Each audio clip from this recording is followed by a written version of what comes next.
Hello, everybody. Welcome back to the Strategy Talks and Mechanics Guide series. And in this episode, we are going over why skills Pokemon are the best. Now, this is the first entrance into a three-part mini-series that I'm doing. Um, really, the whole idea of this mini-series is to just really show off what each of the three specialties do really well, and how, if you look at them in a vacuum, one might be better than the other, and each one of them plays into different play styles, and I just wanted to discuss that. Now, this is likely to be the first episode in this mini-series. I haven't quite decided how I'm going to release these videos, but if this comes out later than the other ones, then I guess I'm wrong while I'm recording this. But anyway, let's get right into my points here. Now, the first thing that I wanted to discuss with skills Pokemon and why they're truly the best is because of this little thing called energy for everyone. Now, realistically, if you were to make a full team of any individual specialist, I think the team that would have, you can only have one specialty. I think the team that would have the most viability would be the skills specialty, just because the skills specialty has access to energy for everyone, and reliable energy for everyone at that. Because energy for everyone is easily the cornerstone of team building in this game. As of right now, if you want to make an optimal team, you pretty much have to have an energy for everyone healer, either rotating in and out of the team or just consistently on the team. So that is something that skill specialists have going for it. That there's only any other Pokemon in this entire game that has the access to this main skill, and it is Chansey, and it is not very good at it. You can see it performs worse. Blissey, the best one for the skill, performs worse than a baby Pokemon. So, yeah, skill specialists definitely have this going for them. It's the cornerstone. So it's the cornerstone of team building. That is how impactful it really is. Now, a second major point to discuss when discussing skill specialists and their strength is they come online really early game. Wow, my frames are struggling. This is I am so sorry about it being a slideshow right now. That's the result of using Radon X while recording on my laptop. But they don't require levels. Most of them anyway. When it comes to ingredient specialists, they really, if you want them to be even somewhat viable, they basically need to be at least level 30. But in order to be good, and as good as we see it for a lot of players right now, they need to be level 60. Some of them really depend upon level 60 for even viability. I would argue that a level 49 Quaquaval, or level 59 Quaquaval for that matter, really isn't meta-defining. It doesn't become really good until level 60. That's how a lot of ingredient specialists are, because that's where they unlock their third ingredient slot. Now, a skill specialist doesn't really care about that. Additionally, berry specialists, specifically, they really care about their level because their level plays a huge role in their direct output. They are trying to gain their strength from their berries primarily, so if there's a 20 level difference, that 20 level difference is going to be way more felt than on a skill specialist. A skill specialist cares about their skill level, which comparatively takes a lot less time to level up.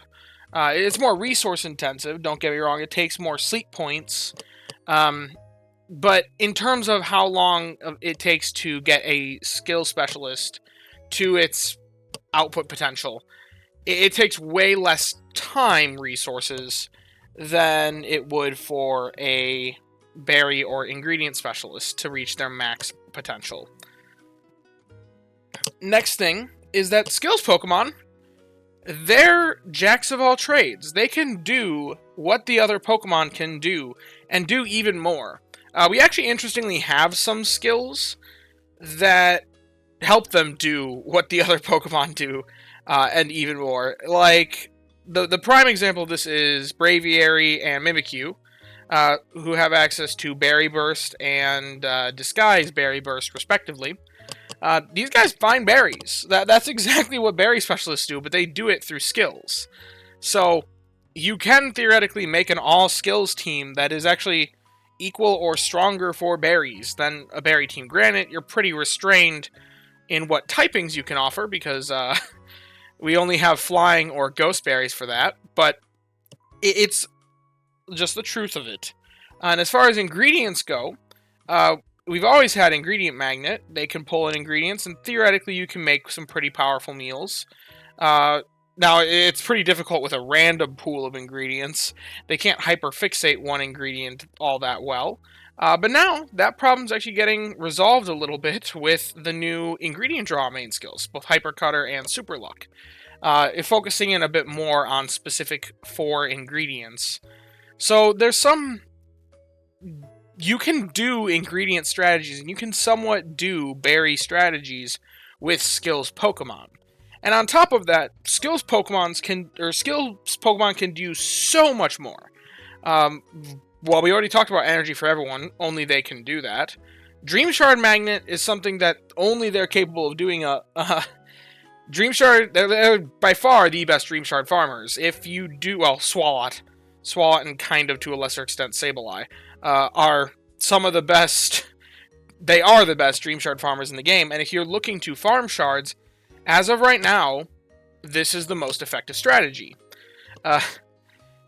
Meanwhile, other Pokemon like Cooking Power Up S is something that no ingredient Pokemon can really do reliably. No ingredient Pokemon can reliably give you Tasty Chance procs. Now, some of them can actually do a little bit of that, but not quite that much. And certain strategies are enabled only because of the existence of skills Pokemon. Which actually kind of dives into the next point. Cooking Power Up S and Tasty Chance S are used for weak carryover strength to make a very powerful Monday morning meal. You can't do that without the existence of skills Pokemon. At least you can't do it efficiently. You basically need these guys to be able to do that, and for it to be powerful and reliable. Then, if you want to strength carryover using a Berry Bomb, the primary berry-focused strength carryover method, you probably want a Helper Boost Legendary, or what's it called? I know my knowledge. Extra Helpful S Pokemon either. Both of them can have the capacity to Berry Bomb, and that strategy is not possible without the existence of those skills Pokemon. And then finally, there's actually another strength carryover method that wouldn't exist without skills Pokemon, and that is through Drifblim.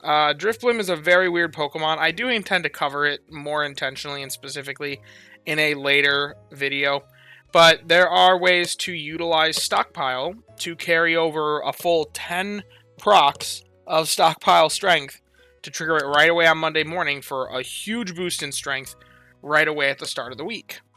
All of these are strategies that are good for getting strength right away Monday morning.